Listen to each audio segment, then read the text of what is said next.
जो बड़े नाम हैं, जो सियासतदान हैं, जो लीडर जिनको कहा जाता है, वो फिर बच जाएंगे। वो फिर किसी मुज़ाकराती अमल के तहत उनको रिलीफ मिल जाएगा, उनको कोई डील मिल जाएगी, उनको कोई ढील मिल जाएगी। अस्सलाम वालेकुम नाजरीन, मैं हूं अहमद मंसूर। हफ्ते का जो ये दिन है ये बहुत ही हंगामा खेज रहा है और आम तौर पे हफ्ता और इतवार बड़े खामोश दिन होते हैं।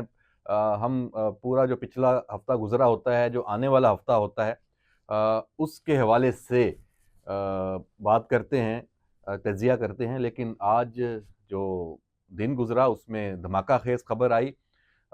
फौजी अदालतों से 25 जो मुल्ज़मान हैं 9 मई के, उनको सज़ा सुनाई गई और ISPR ने एक बहुत ही तफसीली एलामिया जारी किया। ना सिर्फ उन मुल्ज़मों की जो तफसील है, अब वो मुजरम है, वो उसमें एलामिये में थी, बल्कि वो तमाम जो मुहर्रकात फ़ौज जिस मौक़िफ़ को लेके चल रही है, और सिर्फ फ़ौज नहीं, पूरे पाकिस्तान से हर जानिब से यही बात है कि जो हमारी दफ़ाई तनसीबात हैं, जो हमारे शोहदा हैं, उन पर इस तरह के हमले जिस तरह 9 मई को किया गया था, वो नाकाबिले माफ़ी हैं, नाकाबिले कबूल हैं। और सुप्रीम कोर्ट से ये जो फौजी अदालतों का मामला कि यहाँ से सिविलियंस का ट्रायल नहीं हो सकता, ये फैसले, ये कार्रवाई रुकी हुई थी। फिर दिसंबर में ही, हाल ही में, गालबन 13 दिसंबर को सुप्रीम कोर्ट के जो 7 रुकनी आईनी बेंच ने इस हवाले से फौजी अदालतों को फैसले सुनाने की इजाज़त दी। गो इस पर जो अमल दरामद और जो मज़ीद इस हवाले से जो हतमी उसको मशरूत किया है, जो सुप्रीम कोर्ट में ये फैसला होगा इस पटिशन का सिविलियंस के ट्रायल्स के हवाले से। तो ये बहुत ही एक अहम डेवलपमेंट है। इसके बाद पूरे मुल्क से अब ये आवाज़ें उठना शुरू हो गई हैं। हुकूमत ने ख़ास तौर पे वज़ीर दिफ़ा ख्वाजा आसिफ ने इस पे ट्वीट किया है।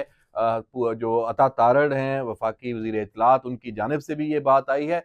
और तमाम जो इस वक्त तज्ज़ियाकार हैं, वो भी इस बात को देख रहे हैं कि 9 मई में जो ऐसे किरदार थे जिन्होंने एक्ट किया, और जिन्ना हाउस से लेके GHQ और जो PF बेस मियाँ वाली, इसके अलावा जो मर्दान में जो शोहदा की यादगारों को जिस तरह से नुकसान पहुंचाया गया, तजलील की गई, और एक शर्मनाक एग्जाम्पल वो सेट की गई। कहीं इसकी मिसाल नहीं है, और पूरी दुनिया में कोई भी मुल्क और रियासत और कोई कहीं भी कोई अवाम भी ये बर्दाश्त नहीं करते कि आप अपनी जो दफाई लाइन है इस तरह उसको उसकी वो हद तक करें और उस पर हमला करें।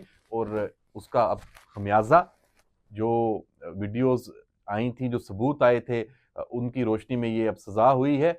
कड़ी सज़ा है, 10-10 साल कैद बामुशक्कत है। लेकिन जो इस पे अब बहस है, जिस पे मैंने पहले जिक्र किया कि वो अब शुरू हो चुकी है, कि जो ये किरदार जिन्होंने ये किया, उनको सज़ाएं सुनाई गई हैं। अभी और कोई 60 के लगभग केसेस और भी पेंडिंग हैं।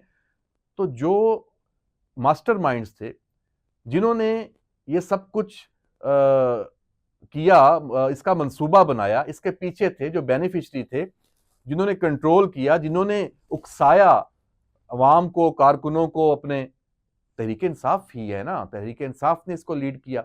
और बानी जो चेयरमैन इमरान खान हैं, और इसमें और बहुत सारे नाम हैं जो बाहर इस वक्त मौजूद बैठे हुए हैं, किरदार सोशल मीडिया के ऊपर, और अभी भी वो इस पे बड़ी तड़ियां दे रहे हैं और अवाम को अभी भी उकसा रहे हैं। खुद यहां से भाग गए और सजाएं भी अब हो रही हैं। ये तख्ता दार तक पहुंचा के दम लेंगे, वहां बैठ के हल्ला शेरी करते रहेंगे, पढ़ जाओ, कुछ नहीं होता, फिक्र ना करो, यही चलता है। खुद वहां बैठे हैं और यहां जो लोग हैं उनको वर्गला रहे हैं कि भाई मर जाओ, ये कर गुजरो, अपना नुकसान भी करो, अपने मुल्क का भी करो, अपने अदारों का भी करो, अपनी अवाम का भी करो। और वो वहां पे डॉलर कमा रहे हैं। तो सवाल फिर वही है कि जो मास्टरमाइंड है, जो मंसूबा साज हैं, कोई नाम उनके ढके छुपे नहीं है, उन तक अगर ये फैसले इस तरह अदालतें नहीं करती, वो फौजी अदालतें हों, हाई कोर्ट्स हों, सुप्रीम कोर्ट हो, तो फिर तो सब सारी ये प्रैक्टिस तो ला है, हासिल है, बेमानी है। क्या जो बड़े नाम हैं, जो सियासतदान हैं, जो लीडर जिनको कहा जाता है, वो फिर बच जाएंगे? वो फिर किसी मुज़ाकराती अमल के तहत उनको रिलीफ मिल जाएगा, उनको कोई डील मिल जाएगी, उनको कोई ढील मिल जाएगी, और आम जो कारकुन है वो सजा पाएगा? ये अहम सवाल है।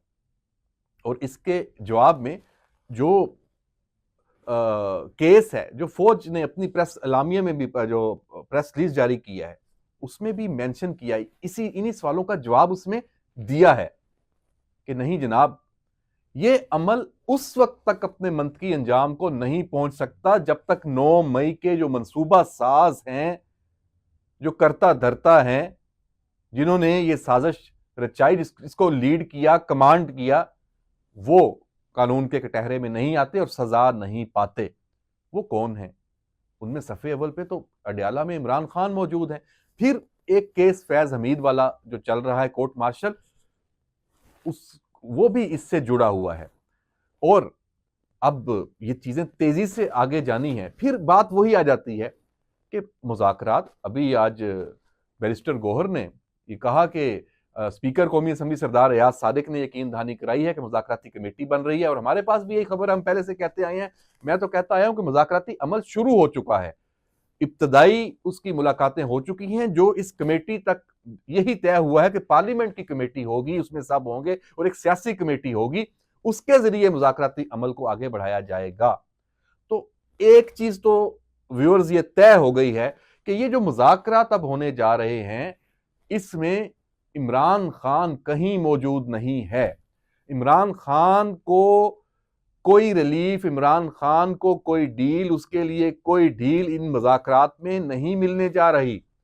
9 मई के जो मुजरम अब हैं, उनकी जो वीडियोस हैं, इतराफी बयान हैं, वो कह रहे हैं कि हमें ये सब करने के लिए इमरान खान ने उकसाया। उसकी जो तकारीर हैं उस पर ये मामला आगे गया है और हमने ये जुर्म किया है। तो वो गवाही दे रहे हैं कि असल मुजरम, असल जो बंदा है वो इमरान खान है और बड़े नाम है। तो फिर उसके लिए तो इन मुज़ाकरात में कुछ नहीं होने जा रहा।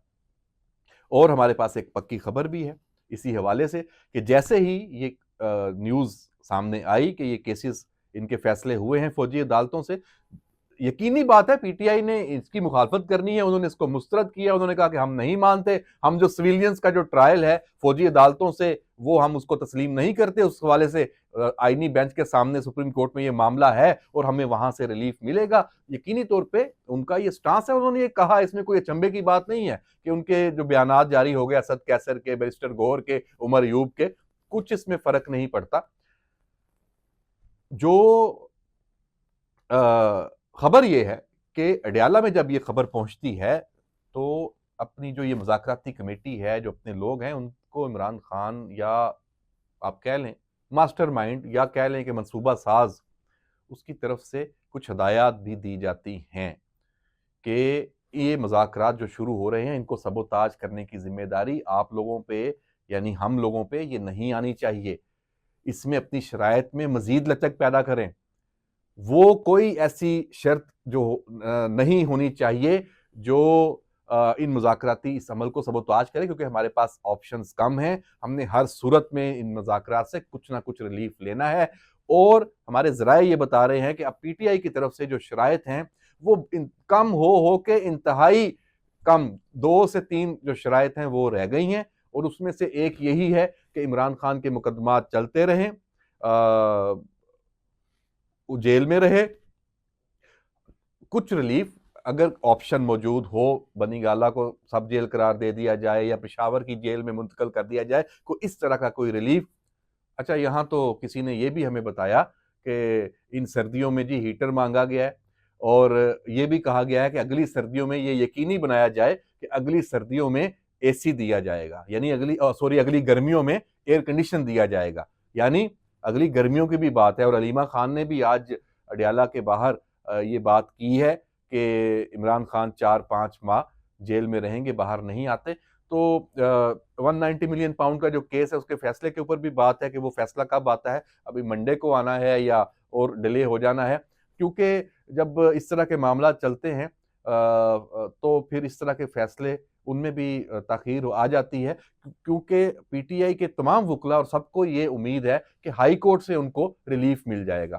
तो हाई कोर्ट हुकूमत को भी ये समझ है कि हाई कोर्ट में ये रिलीफ मिल जाना है, और ये जिस तरह के मामला चल रहे हैं, देखते हैं कि ये मामला कहाँ जाते हैं आगे। एक जो चीज़ हमने पहले भी मुसलसल डिस्कस करते आए थे मौलाना फजलुर रहमान के हवाले से, वो मामला सेटल हो गया। उनको मिल गया जो वो चाह रहे थे, उनको फेस सेविंग भी मिल गई, और अपना जो उन्होंने एक गुस्से का इज़हार था उस पे भी उनको अब समझे कि तसल्ली हो गई कि उनकी इज्जत रख ली गई है। वज़ीर-ए-आज़म शहबाज शरीफ के साथ जो मुलाकात थी उसका ये नतीजा सामने आया है, और मौलाना का जो बिल था मदारस वाला, वो जो पास हुआ था पार्लियामेंट से, और जो सदर ज़रदारी ने जो वापस किया था, वो उसी पे ही दस्तखत हो जाएंगे और ये मामला हो जाएगा। लेकिन मैं आपको यहाँ पे खबर दे दूं कि 100% मौलाना की नहीं मानी गई। इसको इसको वो इतना ज़्यादा दोनों जानिब से कहा नहीं जाएगा। मौलाना को इस्लामाबाद की हद तक ये रिलीफ मिला है। इस्लामाबाद में जितने मदारस हैं, बाकी असल मदारस तो बाकी पूरे मुल्क में है, खैबर पख्तूनख्वा, बलूचिस्तान, पंजाब, केपीके और इवन कश्मीर और गिलगित बल्तिस्तान में भी।